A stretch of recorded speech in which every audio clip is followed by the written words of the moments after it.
Sabado ng gabi, mag-isa lang sa paborito kong kanto. Order ko'y paborito, fried chicken, kanin at matapang na kape. Tumingin sa paligid, may lola't lolo na magkahawak pa ang kamay. Dahan-dahang sumasandig, parang mundo nila huminto sa ingay. Napahinto yung kagat ko, parang may pelikula sa harap ko. Naalala ko bigla lahat ng hindi ko nasabi sa'yo. Kakaibang eksena sa harap ng mata. Habang kumakain lang ako, biglang may himala. Iba yung ngiti nila, sagad hanggang kaluluwa.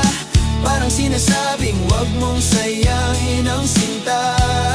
Dito sa simpleng mesa, puso ko nagtanong kung kaya pa bang magmahal ng ganon katatag. Katagal sa gitna ng usok at ingay ng lugar, may nagmamahalan. Tahimik pero klaro sa lahat.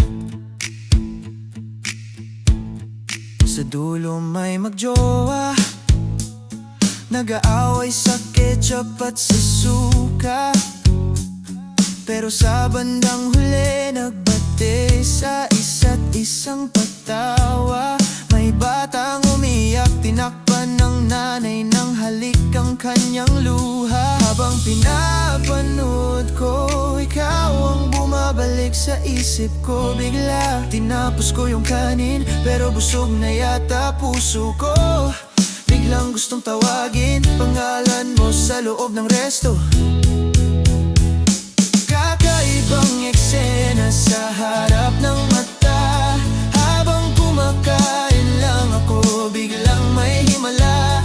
Iba yung ngiti nila, sagad hanggang kaluluwa. Parang sinasabing bukas baka huli.